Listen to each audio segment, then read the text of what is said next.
দর্শক আমন্ত্রণ জানাচ্ছি যমুনার বিশেষ আয়োজন ডক্টরস অন কলে। আপনাদের স্বাস্থ্য বিষয়ক নানান প্রশ্ন আর সেই সব কিছুর তাৎক্ষণিক সমাধান নিয়ে আমাদের এই বিশেষ আয়োজন। আপনাদের সাথে পুরো আয়োজন জুড়ে সাথে থাকছি আমি ডাক্তার সিদ্রা ইকবাল। আমাদের এই আয়োজনে থাকছেন দেশ বরেণ্য এবং আধুনিক চিকিৎসা বিজ্ঞানে দক্ষ চিকিৎসকরা। আজ আমাদের আলোচনার বিষয় ডায়াবেটিস জনিত চক্ষু রোগ। আলোচনার জন্য আমাদের সাথে অতিথি হিসেবে আছেন ডাক্তার জাকিয়া সুলতানা নীলা, সহকারী অধ্যাপক, জাতীয় চক্ষু বিজ্ঞান ইনস্টিটিউট ও হাসপাতাল। আমাদের বিশেষজ্ঞ চিকিৎসকের পরামর্শ পাওয়ার জন্য ফোন করুন 982405 নম্বরে। দর্শক, ডাক্তার নীলা, আপনাকে স্বাগত জানাচ্ছি ডক্টরস অন কলে। Thank you. আজকে খুবই গুরুত্বপূর্ণ একটা বিষয়ে কথা বলবো, ডায়াবেটিস জনিত চক্ষু রোগ। আমরা জানি ডায়াবেটিস রোগীর হার যেমনটা বেড়ে চলছে, ঠিক তেমনই ডায়াবেটিস জনিত যে রোগগুলো রয়েছে সেগুলোর হারটাও কিন্তু দিন দিন বেড়ে যাচ্ছে। আমরা এইসব কিছুরই কারণ আপনার কাছে জানতে চাই। প্রথমে একটু শুরু করতে চাই, ডায়াবেটিস জনিত চক্ষু রোগ বলতে আমরা আসলে কি বুঝি? আসলে ডায়াবেটিস জনিত চক্ষু রোগের কথা বলতে গেলে শুরু করতে হবে শুরু থেকে। আমাদের প্রথমে জানতে হবে ডায়াবেটিসটা কি। ডায়াবেটিসটা হচ্ছে যখন রক্তে ব্লাড গ্লুকোজের লেভেলটা হাই থাকে। ব্লাড গ্লুকোজ লেভেলটা যখন হাই থাকে সেটাকে আমরা বলি ডায়াবেটিস। আর হাই গ্লুকোজ লেভেল থাকা মানে হচ্ছে শরীরে আমরা হচ্ছে যে গ্লুকোজের লেভেলটা বেশি পাবো, তখন হচ্ছে সেটা কি হবে, শরীরের বিভিন্ন অঙ্গ প্রত্যঙ্গে বিভিন্ন ধরনের পার্শ্ব প্রতিক্রিয়া সৃষ্টি করবে। এবং সেটা যখন মানুষের চোখে পার্শ্ব প্রতিক্রিয়া সৃষ্টি করে তখনই শুরু হয় ডায়াবেটিস জনিত চক্ষু রোগ। আচ্ছা, তো ডায়াবেটিস জনিত চক্ষু রোগগুলো কি কি রয়েছে সেগুলোর নাম একটু জানতে চাই। ডায়াবেটিস জনিত চক্ষু রোগগুলোর মধ্যে সবচেয়ে গুরুত্বপূর্ণ চক্ষু রোগ হচ্ছে ডায়াবেটিক রেটিনোপ্যাথি, মানে ডায়াবেটিস জনিত রেটিনার অসুখ। এছাড়া ডায়াবেটিসের কারণে রেটিনা ছাড়াও চোখের বিভিন্ন জায়গায় ক্ষতিগ্রস্ত হতে পারে, যেমন চোখ ড্রাই হয়ে যেতে পারে, চোখের মুভমেন্ট ক্ষতিগ্রস্ত হতে পারে, চোখের নার্ভ ক্ষতিগ্রস্ত হতে পারে, এবং চোখের যে স্বাভাবিক দৃষ্টি সেটা ক্ষতিগ্রস্ত হতে পারে, এবং ডায়াবেটিস জনিত ছানিও তৈরি হতে পারে। আচ্ছা, তো ডায়াবেটিক রেটিনোপ্যাথির প্রধান কারণ কি শুধুমাত্র ডায়াবেটিস হতে পারে, নাকি তার সাথে আরও কোনো রোগ ইনভলভ হতে পারে এটার সাথে? আসলে ডায়াবেটিক রেটিনোপ্যাথি একটা মানে আমি বলবো যে এটা আসলে সিভিলাইজেশনের একটা অভিশাপ। আমরা সিভিলাইজ জীবনের সাথে যেভাবে চলাফেরা করি, যেমন আমি মনে করি সেডেন্টারি লাইফস্টাইল, যে আমরা যে ধরনের অফিসিয়াল কাজে অভ্যস্ত, আমরা ব্যায়াম করি না, আমরা যেমন জাঙ্ক ফুড খাই, আমাদের অনিয়ন্ত্রিত জীবনযাপন, আমাদের অনিয়ন্ত্রিত ঘুম, সব কিছুর সাথে যেমন ডায়াবেটিস সম্পর্কিত এবং ডায়াবেটিস জনিত সাইড এফেক্টও সম্পর্কিত। এখানে দেখা যায় যে যেসব মানুষ তাদের ডায়াবেটিস নিয়ন্ত্রণ করেন না, পাশাপাশি যাদের উচ্চ রক্তচাপ থাকে, যাদের কোলেস্টেরল বেশি থাকে, যারা ব্যায়াম করেন না, যাদের স্ট্রেস বেশি, তারা ডায়াবেটিস জনিত রেটিনার সমস্যায় ভুগে থাকে। আচ্ছা, খুব সুন্দর করে বিস্তারিত করে বললেন আসলে কেন ডায়াবেটিক রেটিনোপ্যাথি দিন দিন এত বেশি বেড়ে যাচ্ছে। এবার একটু জানতে চাইছি, যাদের অলরেডি ডায়াবেটিক আছে অবশ্যই হচ্ছে তাদের ক্ষেত্রেই তো ডায়াবেটিক রেটিনোপ্যাথিটা হবে, তো কখন আসলে বুঝতে পারবেন একজন ডায়াবেটিক পেশেন্ট যে হচ্ছে আমার রেটিনোপ্যাথির কোনো প্রবলেম হতে চলেছে, বা কি কি লক্ষণ দেখলে আসলে আমরা বুঝবো যে একজন চক্ষু বিশেষজ্ঞের কাছে আমার যাওয়া প্রয়োজন রয়েছে? আসলে প্রতিটি ডায়াবেটিস রোগী বছরে একবার করে চক্ষু পরীক্ষা করতে হবে, তার কোনো সিমটম থাকুক বা না থাকুক। যদি সিমটম থাকে, কোনো ডায়াবেটিসের রোগী যদি বুঝতে পারেন যে তিনি চোখে ঠিকমতো দেখছেন না আগের মতো, ওনার দৃষ্টিশক্তি কমে যাচ্ছে, ওনার ঘন ঘন চশমার পাওয়ার পরিবর্তন করতে হচ্ছে, ওনার দূরের কাছের দৃষ্টি খুব দ্রুত পরিবর্তন হয়ে যাচ্ছে, দ্রুত কমে যাচ্ছে, উনি চোখে ঘোলা দেখছেন, উনি চোখের সামনে কিছু হলস দেখতে পাচ্ছেন, তখন হচ্ছে আমরা চিন্তা করব যে রোগীর ডায়াবেটিস জনিত চোখের সমস্যা হয়েছে। আচ্ছা, এখন তো ডায়াবেটিস কোনো রকম হচ্ছে বয়স মানছে না। দেখা যায় আমরা আগে জানতাম যে 40 ঊর্ধ্ব যারা রয়েছেন তাদের ক্ষেত্রে আসলে ডায়াবেটিস হওয়ার সম্ভাবনাটা বেশি ছিল, বা যাদের মধ্যে স্থূলতা ছিল তাদের ক্ষেত্রে ডায়াবেটিস হওয়াটার ব্যাপারটা ছিল। কিন্তু এখন দেখতে পাচ্ছি আসলে টাইপ 1 টাইপ 2 ডায়াবেটিস যে কারোর ক্ষেত্রেই হতে পারে। তো এখানে একটা বয়সের কথা একটু জানতে চাই, যে যাদের ডায়াবেটিস অলরেডি রয়েছে বা কম বয়সী তরুণ যারা রয়েছেন তারা অলরেডি ডায়াবেটিক রেটিনোপ্যাথিতে ভুগছেন, তাদের জন্য আসলে আপনি কি বলতে চান, বা তারা হচ্ছে কিভাবে বুঝবেন যে তাদের চোখের সমস্যা হতে পারে? আসলে টাইপ 1 আর টাইপ 2 ডায়াবেটিস যেটা আপনি বললেন, সেখানে হচ্ছে যেটা আমরা বলবো যে টাইপ 1 কাদের, যাদের ইনসুলিনটা তৈরি হচ্ছে না, আর টাইপ 2 তারা হচ্ছে ইনসুলিন রেজিস্ট্যান্ট। ইনসুলিন রেজিস্ট্যান্ট গ্রুপটা আসলে কারা? যারা স্থূল, যারা এক্সারসাইজ করেন না, যাদের হচ্ছে যে অনিয়ন্ত্রিত জীবনযাপন, স্ট্রেস হরমোন বেশি, সেই গ্রুপটা।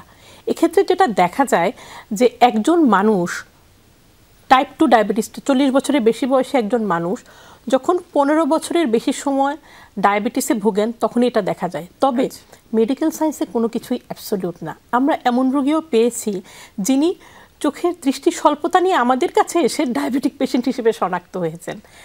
আর এক্ষেত্রে ডায়াবেটিক রেটিনোপ্যাথির প্রাদুর্ভাবটা এই বেশি বয়স্কদের চাইতে কম বয়সী মানুষকে বেশি আসক্ত করে। সেখানে দেখা যায় যে কম বয়সী যারা, তারা ডায়াবেটিক রেটিনোপ্যাথি নিয়ে বেশি আমাদের কাছে আসছেন। ডাক্তার নীলা, আমরা কথা বলছিলাম ডায়াবেটিক রেটিনোপ্যাথি নিয়ে। এবার একটু জানতে চাই কিভাবে আসলে আপনারা এটা ডায়াগনোসিস করে থাকেন বা কি কি পরীক্ষা নিরীক্ষা রয়েছে ডায়াবেটিক রেটিনোপ্যাথিটা বের করবার জন্য?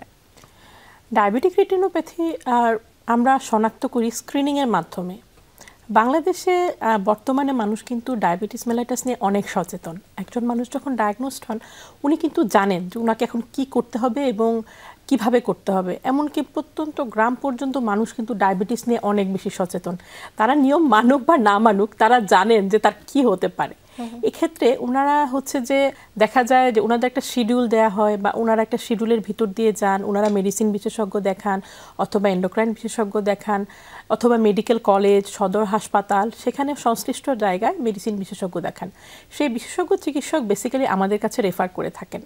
এক্ষেত্রে দেখা যায় যে যাদের ডায়াবেটিস অনিয়ন্ত্রিত তাদেরকে ওনারা রেফার বেশি করে থাকেন। এছাড়াও একটি নির্দিষ্ট শিডিউলের মাধ্যমে প্রতিটি ডায়াবেটিস রোগীকেই বছরে একবার অন্তত চক্ষু পরীক্ষা করতে হয়। এক্ষেত্রে আমরা দেখতে পাই যে যাদের ডায়াবেটিস অনিয়ন্ত্রিত তাদের ক্ষেত্রে তারা যখন আমাদের কাছে আসেন, প্রথমে আমরা তাদের দৃষ্টিশক্তিটা দেখি যে তার ভিশনটা কেমন। দৃষ্টিশক্তি পরীক্ষা করার পরে আমরা তাদেরকে স্লিট ল্যাম্প এক্সামিনেশন করি। সেখানে আমরা তাদের হচ্ছে যে চোখটা ভালো মতো দেখলাম। এরপরে আমরা যেটা করি সেটা হচ্ছে আমরা তাদের রেটিনা এক্সামিন করি। এক্ষেত্রে হচ্ছে যে আমরা তাদের পিউপিল আয়াট্রোজেনিক্যালি ডায়ালেট করি। ডায়ালেট করার পরে আমরা পোস্টেরিয়র সেগমেন্টটা দেখি। পাশাপাশি হচ্ছে যে পোস্টেরিয়র সেগমেন্টের জন্য যদি কোনো পরীক্ষা প্রয়োজন হয়, যেমন কালার ফান্ডাস ফটোগ্রাফি, তারপর ফান্ডাস fluorescent angiography, optical coherence tomography, এই ধরনের টেস্টগুলো আমরা করে থাকি। আচ্ছা, এই তো গেলে হচ্ছে আমরা টেস্টের কথাগুলো জেনে নিলাম। এবার চিকিৎসার কথা একটু জানতে চাই। তাহলে এটা চিকিৎসাটা আসলে কি হয়ে থাকে?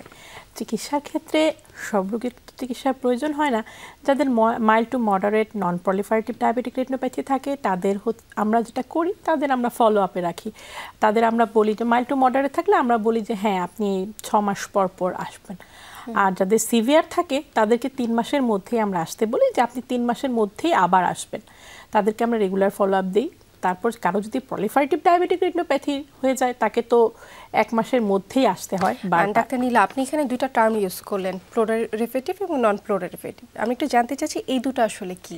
আচ্ছা, প্রলিফারেটিভ আর নন প্রলিফারেটিভ, আসলে প্রলিফারেশন শব্দটার মানে হচ্ছে বেড়ে যাওয়া। হ্যাঁ, তো কি বাড়ছে? নতুন নতুন অ্যাবনর্মাল ব্লাড ভেসেল, যেটাকে আমরা বলি নিওভাস্কুলারাইজেশন। নিওভাস্কুলারাইজেশন যেদিকে হচ্ছে সেটাই হচ্ছে প্রলিফারেটিভ ডায়াবেটিক রেটিনোপ্যাথি। এটা খুবই সিভিয়ার, কারণ এই অ্যাবনর্মাল ব্লাড ভেসেলগুলো বাড়ে বলেই সেগুলো থেকে রক্তক্ষরণ হয় এবং মানুষের দৃষ্টিশক্তি একেবারে নষ্ট হয়ে যায়। একটা জিনিস হচ্ছে মেডিকেল সায়েন্স বাড়ছে, ক্রমবর্ধমান একটি সায়েন্স, কিন্তু মানুষের কিছু সীমাবদ্ধতা থাকে। এমন কিছু তৈরি হয়নি যে রেটিনার ভিতর রক্তক্ষরণ হয়েছে এবং তাকে আবার আগের অবস্থায় আনা যাবে। হ্যাঁ, আমরা একটা কাজ করতে পারি, তার দৃষ্টিশক্তিটা বাঁচানোর জন্য আমরা তখন আমাদের ট্রিটমেন্ট প্রসিডিউরে যাই, কিন্তু কখনোই তার ছোটবেলায় সেই দৃষ্টিশক্তি তাকে ফিরিয়ে দেওয়া সম্ভব হয় না। আচ্ছা, আর নন প্রলিফারেটিভ যেটা, অর্থাৎ সেখানে প্রলিফারেশনটা কম হচ্ছে। তো সেই ক্ষেত্রে হচ্ছে পেশেন্ট কি ডায়াবেটিসটা নিয়ন্ত্রণ করলে কি আর কোনো রকম মানে অন্ধত্বের যে সমস্যাটা আপনি বললেন, যদি হচ্ছে আসলে মানে যদি হচ্ছে তার রক্তক্ষরণ হয় সেখানে তো অন্ধত্ব হতে পারে, যদি না হয়ে থাকে সেক্ষেত্রে তখন সে কি করতে পারবেন যদি তার মডারেট অবস্থায় সে আছে? মাইল্ড টু মডারেট স্টেজগুলোতে আমরা রোগীকে ফলো আপ দিই এবং তাকে একটা কথাই বলি যে আপনার জীবনের প্রধানতম কাজ হচ্ছে ডায়াবেটিস নিয়ন্ত্রণ করা। কারণ তার শুধু চোখ এফেক্ট হচ্ছে তা না, পাশাপাশি তার কিডনি এফেক্ট হচ্ছে, তার ব্রেইন এফেক্ট হচ্ছে, তার ব্লাড ভেসেলস এফেক্ট হচ্ছে, তার পেরিফেরাল নিউরোপ্যাথি হচ্ছে, সমস্ত সিমটম নিয়ে কিন্তু সে আসছে। তার এজন্য তাকে বলি আপনার প্রধানতম কাজ হচ্ছে ডায়াবেটিস নিয়ন্ত্রণ করা। যদি আপনি ডায়াবেটিস নিয়ন্ত্রণ করেন তাহলে আপনার শরীরে এবং আপনার চোখে যেসব পার্শ্ব প্রতিক্রিয়া হচ্ছে সেগুলো হয়তো কমে আসবে ইনশাল্লাহ। এখানে আমি আরও কিছু বলতে চাই। প্রলিফারেটিভ নন প্রলিফারেটিভের সাথে আরেকটা জিনিস হয়, ডায়াবেটিস জনিত যে চোখের ভিতরে ম্যাকুলার এডেমা হয়, মানে চোখের মধ্যে পানি জমে এবং সেটা খুবই সিভিয়ার। এভাবে ম্যাকুলার এডেমা হয়ে চোখ ইস্কেমিক হয়ে যেতে পারে, পার্মানেন্টলি দৃষ্টিশক্তি কমে যেতে পারে এবং আমার এই যে প্রলিফারেটিভ ডায়াবেটিক রেটিনোপ্যাথি সেটা যদি আরও এগিয়ে যায় তাহলে আমার অ্যাডভান্স ডায়াবেটিক আই ডিজিজ হতে পারে, যেটা আমি বলা শুরু করেছিলাম যে চোখের রেটিনা ছিঁড়ে যাওয়া, চোখে রক্তক্ষরণ হওয়া, দৃষ্টিশক্তি চিরতরে নষ্ট হয়ে যাওয়া। এজন্য এটা এমন একটি গাড়ি যে গাড়িটা একবার চলতে শুরু করলে তার ব্রেকটা টানা খুবই কঠিন। এজন্য আমাদের প্রথম দিকেই রুগীকে অ্যাওয়ার করতে হবে, তাকে বোঝাতে হবে যে আপনার চোখের যেটুকু ক্ষতি হচ্ছে এটুকুকে থেকে বাঁচতে হলে আপনার একটাই কাজ, সেটা হচ্ছে ডায়াবেটিস নিয়ন্ত্রণ করবেন এবং নিয়মিত ফলো আপ করবেন। তো একজন চক্ষু বিশেষজ্ঞ হিসেবে আপনি যাদের ডায়াবেটিক রয়েছে তাদেরকে কি পরামর্শ দিবেন, তারা কিভাবে আসলে ডায়াবেটিসটা নিয়ন্ত্রণ করতে পারেন? আসলে আমি তো চক্ষু বিশেষজ্ঞ, আমি তো ডায়াবেটিস নিয়ন্ত্রণ আসলে চোখের রেটিনা চিকিৎসা করি। হ্যাঁ, যদি একজন চিকিৎসক হিসেবে আপনি আমার কাছে জিজ্ঞেস করেন, ডায়াবেটিসের তো তিনটাই কথা, ডায়েট, ড্রাগ অ্যান্ড ডিসিপ্লিন। হ্যাঁ, তাকে নিয়ন্ত্রিত জীবনযাপন করতে হবে, তার যে প্রয়োজনীয় ওষুধ সেগুলো ঠিকমতো এবং সময় মতো সেবন করতে হবে এবং তাকে ডায়েট করতে হবে, একটা ডিসিপ্লিন লাইফ লিড করতে হবে। অবশ্যই আপনি খুব সুন্দর করে এবং চমৎকার করে কিন্তু আমাদেরকে বলে যাচ্ছেন যে আসলে ডায়াবেটিস যাদের রয়েছে তাদের কিন্তু আরো অন্যান্য অনেক রোগগুলো হচ্ছে বাসা বাঁধে শরীরের। তো সেখান থেকে যদি আমরা বাঁচতে চাই তাহলে অবশ্যই হচ্ছে এই তিনটা কথা মাথায় রাখতে হবে, যে ডায়েট, ড্রাগ অ্যান্ড ডিসিপ্লিন। আমরা কথা বলছি ডায়াবেটিক জনিত চক্ষু রোগ নিয়ে এবং এই বিষয়ে আমাদের একজন দর্শক আমাদের সাথে যুক্ত হয়েছেন তার প্রশ্ন নিয়ে। তার প্রশ্নটা আমরা নিয়ে নিব, তারপর উত্তরের জন্য আমাদের ডাক্তার আমাদের সাথে রয়েছেন। দর্শক, কে বলছেন, কোথা থেকে বলছেন, নাম বলে প্রশ্ন করুন। হ্যালো, আমি মামুন বলছি ঢাকা থেকে। আসসালামু আলাইকুম মামুন, শুনতে পাচ্ছি, আপনার প্রশ্নটি করুন। আমার প্রশ্নটি হচ্ছে, আমার দাদার বয়স 70 থেকে 72 বছর। তার 1 বছর আগে চোখের ছানি অপারেশন হয়েছিল, এখন সে ঠিকঠাক ভাবে চোখে দেখতে পাচ্ছে না। এখন সেক্ষেত্রে আমার পরবর্তী কি করণীয় হতে পারে? জি ডাক্তার নীলা, আপনার কোনো প্রশ্ন থাকলে দর্শকের কাছে আপনি করতে পারেন। আসসালামু আলাইকুম। আপনার দাদা ছানি অপারেশন হয়েছিল 1 বছর আগে? জি। হ্যাঁ, এখন উনি ঠিক অপারেশনের পরে কি উনি দেখতে পেয়েছিলেন? অপারেশনের পরে উনি কিছুদিন ঠিকঠাক দেখতে পেয়েছিলেন, কিন্তু এখনো ওনার চোখের সমস্যা আগের মতোই। আচ্ছা, আসলে ওনার বয়স যেহেতু 70-এর উপরে, মানুষের বার্ধক্যজনিত চোখের বিভিন্ন ধরনের সমস্যা হতে পারে। মানুষের বয়স বেড়ে গেলে মানুষের রেটিনার সমস্যা হতে পারে, যেটাকে আমরা এজ রিলেটেড ম্যাকুলার ডিজেনারেশন বলি। মানুষের অপটিক নার্ভের সমস্যা হতে পারে, এমনকি চোখের অন্যান্য বিভিন্ন রোগও থাকতে পারে। ওনার হচ্ছে যে পোস্টেরিয়র সেগমেন্টটাও খুব ভালোভাবে এক্সামিন করা দরকার, যে ওনার অপটিক নার্ভ ঠিক আছে কিনা, ওনার গ্লুকোমা আছে কিনা, ওনার রেটিনায় অন্য কোনো সমস্যা আছে কিনা। এক্ষেত্রে প্রপার এক্সামিনেশনের মাধ্যমে বোঝা যাবে ওনার চোখে কি সমস্যা আছে। ধন্যবাদ দর্শক, আশা করছি আপনার উত্তরটি আপনি পেয়েছেন। জি, আমরা হচ্ছে এখন কথা বলতে চাই, আমরা তো শুনলাম যে ডায়াবেটিক জনিত কি কি রোগ রয়েছে আমাদের দেশে এবং হচ্ছে তার সাথে কি কি চিকিৎসা ব্যবস্থা রয়েছে। এখনও যদি বাংলাদেশের কথা বলি, বাংলাদেশের এই রোগ ব্যবস্থাপনায় কি কি চ্যালেঞ্জের মধ্যে দিয়ে ডাক্তারদের যেতে হচ্ছে, এই বিষয়ে একটু জানতে চাচ্ছি। ডায়াবেটিস জনিত রোগের, চক্ষু রোগ যেটাকে বলে ডায়াবেটিক রেটিনোপ্যাথি, সেখানে চিকিৎসার জন্য আমরা হচ্ছে রোগীকে অ্যান্টিভিএফ ইঞ্জেকশন দিতে পারি, আমরা রোগীকে লেজার করতে পারি। আর যদি রোগী এরকম প্রলিফারেটিভ ডায়াবেটিক রেটিনোপ্যাথি অথবা অ্যাডভান্সড ডায়াবেটিক আই ডিজিজে চলে যায়, তখন আমরা সার্জারিতে যাই, ভিট্রেটিনাল সার্জারি। আসলে এটা একটা বড় চ্যালেঞ্জ। বড় চ্যালেঞ্জটা এই জন্য যে ডায়াবেটিস জনিত কিছু ক্ষয় এটা ইরিভার্সেবল। আচ্ছা, যেমন সেই ক্ষয়গুলো যদি জানতে চাই। যেমন ওই যে রক্তক্ষরণ হচ্ছে, যেটা আমি বললাম, রেটিনাটা ছিঁড়ে গেছে, সেই রেটিনা আমরা ভিট্রেক্টমি করে সিলিকন অয়েল দিয়ে সেটাকে বসানোর চেষ্টা করতে পারি এবং সেটা হচ্ছে কিছুটা ইমপ্রুভ করতে পারি, কিন্তু আগের ভীষণ তো দেওয়া সম্ভব না। এক্ষেত্রে মানুষকে হচ্ছে মানে এখানে মানুষকে এটাই বোঝাতে হবে যে এটা ট্রিটমেন্টের দিকে না গিয়ে এটা প্রিভেনশনের দিকে থাকা উচিত, এবং এটাই আমাদের সবচেয়ে বড় চ্যালেঞ্জ, যে মানুষকে বোঝানো যে আপনি যখন চিকিৎসার পথে হাঁটবেন, আপনাকে হয়তো আমি সেই আগের দৃষ্টিটা ফেরত দিতে পারবো না, কারণ রেটিনাটা ছিঁড়ে গেছে। রেটিনা চোখের নার্ভাস লেয়ার, চোখের নার্ভাস লেয়ারটা ছিঁড়ে গেছে, চোখের ভিতরে রক্তক্ষরণ হয়েছে, এটা খুব সিভিয়ার একটা কন্ডিশন। হ্যাঁ, এই জন্য হচ্ছে আমাদের মেইন চ্যালেঞ্জটা হচ্ছে মানুষকে বোঝানো যে আপনি কেন ওই ধাপে যাবেন, তার আগেই কেন আপনি ডায়াবেটিসটা নিয়ন্ত্রণ করে একটা সুন্দর জীবনযাপন করবেন না। জি, আমরা যেহেতু প্রতিরোধের কথায় চলে আসছি, আপনার কাছে একটু জানতে চাচ্ছি, প্রতিরোধ করবার জন্য এই যে এমন একটা মরণঘাতী রোগ, আসলে চোখ হচ্ছে যাদের নেই তারাই জানে যে আসলে চোখের মূল্যটা কতটুকু, বা চোখের আলো যাদের চলে গেছে তারাই বলতে পারেন যে তারা কিসের মধ্যে দিয়ে যাচ্ছেন। তো যাতে আর কারো সেদিকে না যেতে হয় সেই ক্ষেত্রে কি প্রতিরোধ ব্যবস্থা আমরা নিতে পারি আমাদের দিক থেকে, একজন চিকিৎসক হিসেবে আমরা কি করতে পারি, বা আমাদের দেশের যে স্বাস্থ্য নিয়মগুলো রয়েছে বা স্বাস্থ্য মন্ত্রণালয় রয়েছে তাদেরকে আপনি কি পরামর্শ দিবেন যে কিভাবে আসলে আমরা এই এত বড় একটা রোগকে প্রতিরোধ করতে পারি? সামাজিক সচেতনতা বৃদ্ধি, এটাই আমাদের প্রথম কাজ। কারণ মানুষকে বোঝাতে হবে যে ডায়াবেটিস একটি প্রাণঘাতী ওষুধ এবং আমাকে এটার জন্য যা যা করার করতে হবে। আমাকে ডিসিপ্লিন মানতে হবে, আমাকে খাদ্যাভ্যাস পরিবর্তন করতে হবে, লাইফস্টাইল পরিবর্তন করতে হবে, যে ওষুধ আমার প্রয়োজন সেটা দেখতে হবে। একজন ডায়াবেটিক পেশেন্ট যদি সচেতন থাকেন, তাকে একটা শিডিউল যে দেওয়া হয়, নিয়মিত ফলো আপ শিডিউল, নিয়মিত উনি ব্লাড সুগার চেক করবেন, ওনার চোখ চেক করবেন, ওনার কিডনির অবস্থা চেক করবেন, নিয়মিত চিকিৎসকের কাছে যাবেন। এখানে বাংলাদেশে সবগুলো মেডিকেল কলেজেই কিন্তু এন্ডোক্রাইনোলজিস্টের পদ আছে এবং মেডিসিন বিশেষজ্ঞরাও এক্ষেত্রে অত্যন্ত গুরুত্বপূর্ণ ভূমিকা পালন করেন। সকল মেডিকেল কলেজে চক্ষু বিশেষজ্ঞ আছেন, তাদের কাছ থেকে কিন্তু পর্যাপ্ত সাপোর্ট পাওয়া সম্ভব। আমাদের শুধু এটাই মানতে হবে যে আমাদের জীবনটাকে একটি নিয়মের মধ্যে আনতে হবে। ওই যে বললাম সিভিলাইজেশনের রোগ, এই আধুনিক আরবানাইজেশনের সময়ে আমরা একটা অন্যরকম লাইফস্টাইলে চলে গেছি। আমরা লেট নাইটে ঘুমাই, আমরা জাঙ্ক ফুড খাই, আমরা অতিরিক্ত স্ট্রেসফুল থাকি। এগুলো কিন্তু আমাদের ডায়াবেটিস হওয়াকে ত্বরান্বিত করে, আমাদের ডায়াবেটিসের গতি প্রকৃতিকে ত্বরান্বিত করে। এজন্য ডায়াবেটিস জনিত যে কোনো সাইড এফেক্ট আমাদের জীবনে বাসা বাঁধে। হ্যাঁ, আমি একটু জানতে চাচ্ছি এবার ডায়াবেটিক রেটিনোপ্যাথি কথাটা যখন আসছে, শুধুমাত্র কি রেটিনোপ্যাথি হতে পারে যাদের ডায়াবেটিস নেই? ডায়াবেটিস ছাড়াও কি রোগ হওয়া সম্ভব কিনা? হ্যাঁ, অবশ্যই সম্ভব। রেটিনোপ্যাথি তার মানে রেটিনার যে কোনো ধরনের প্যাথোলজি, শুধু ডায়াবেটিস না, ডায়াবেটিস ছাড়াও রেটিনার অনেক ধরনের রোগ আছে। রেটিনার মধ্যে কারো যদি উচ্চ রক্তচাপ থাকে, হাইপারটেনসিভ রেটিনোপ্যাথি হতে পারে। হাইপারটেনসিভ রেটিনোপ্যাথির পাশাপাশি আমরা রেটিনার ভিতরে যে কোনো ধরনের রক্তক্ষরণ হতে পারে, যেমন এখানে রেটিনার বিভিন্ন আর্টারি সেগুলোতে অক্লুশন হতে পারে, বিভিন্ন ভেইন সেগুলোতে অক্লুশন হতে পারে, তারপর যে সেখানে ব্লিডিং হতে পারে, তারপর শরীরে অন্য বিভিন্ন রোগ আছে যেগুলো রেটিনায় ম্যানিফেস্ট করে। যেমন আমাদের শরীরে যদি টিবি থাকে, বাংলাদেশের টিবি তো খুবই কম, সেই টিবির কারণে রেটিনা ক্ষতিগ্রস্ত হতে পারে এবং এই রোগীগুলো আমরা খুব ইনভেরিয়েবলি পেয়ে থাকি।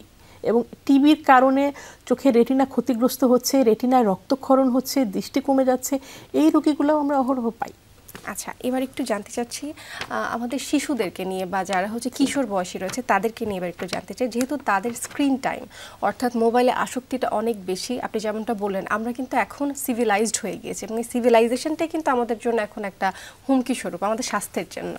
তো এই যে ছোট ছোট বাচ্চারা যারা রয়েছে তারা ঘন্টার পর ঘন্টা মোবাইলের দিকে, স্ক্রিনের দিকে তাকিয়ে থাকে, বা মায়েরা বলে থাকে যে মোবাইল না দিলে আসলে বাচ্চা খায় না। তো এই ধরনের যে বাচ্চাগুলো রয়েছে যে অতিরিক্ত টাইমটা স্ক্রিনের দিকে বা ফোনের দিকে ব্যয় করছে, তাদের জন্য কি পরামর্শ দেবেন যে তাদের আসলে এই চোখের ঝুঁকি হওয়ার সম্ভাবনা কতটুকু রয়েছে? অনেক বেশি রয়েছে। তারা এমনভাবে তাকিয়ে থাকে যে তারা এর মধ্যে আসক্ত। আমাদের তাদের যে সমস্যাগুলো হয়, তাদের দৃষ্টি স্বল্পতা হয়, তাদের চোখ শুকিয়ে যায়, তাদের মনোযোগ নষ্ট হয়ে যায়। একটি ছোট বাচ্চা যে ধরনের একটি সৃজনশীলতা থাকার কথা, সেই সৃজনশীলতা তার নষ্ট হয়ে যায়। এটা কিন্তু সোশ্যালি একটা বড় ইম্প্যাক্ট ফেলছে।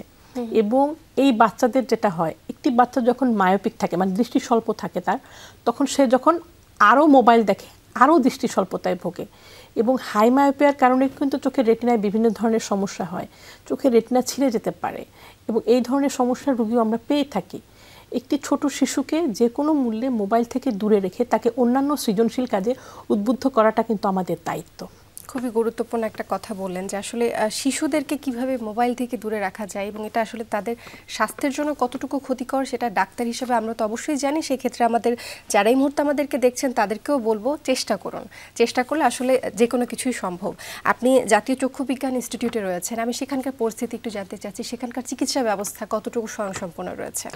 জাতীয় চক্ষু বিজ্ঞান ইনস্টিটিউট ও হাসপাতাল সরকারি খাতে সবচেয়ে বড় চক্ষু হাসপাতাল। এটা চোখের উপরে স্পেশালাইজড। এখানে বিভিন্ন ধরনের সুপার স্পেশালিটি ডিপার্টমেন্ট আছে, যেমন রেটিনা আছে, গ্লুকোমা আছে, শিশু চক্ষু বিভাগ আছে, ক্যাটারেক্ট বা ছানি বিভাগ আছে, তারপর নিউরো অফথালমোলজি বিভাগ আছে। আমরা যে এখানে সর্বোচ্চ চিকিৎসা দেওয়ার চেষ্টা করি বাংলাদেশে। বাংলাদেশে যে ধরনের চিকিৎসা দেওয়া সম্ভব সেখানে মাত্র 10 টাকার টিকিট কেটে মানুষ চিকিৎসা সেবা নিতে পারে। মাত্র 10 টাকার টিকিট কেটে মানুষ এখানে চিকিৎসা নিতে পারে। খুব সুন্দর করে বললেন। আজকের আয়োজনটা আসলে খুবই ভালো লাগলো, খুবই গুরুত্বপূর্ণ বিষয় নিয়ে আজ আমরা আলোচনা করলাম। অসংখ্য ধন্যবাদ জানাচ্ছি। সময় হয়েছে বিদায় নেবার। অসংখ্য ধন্যবাদ আপনাকে। দর্শক, এই ছিল ডক্টর সান কলের আজকের আয়োজন। যমুনা টেলিভিশনের সাথে থাকার জন্য অসংখ্য ধন্যবাদ আপনাদের।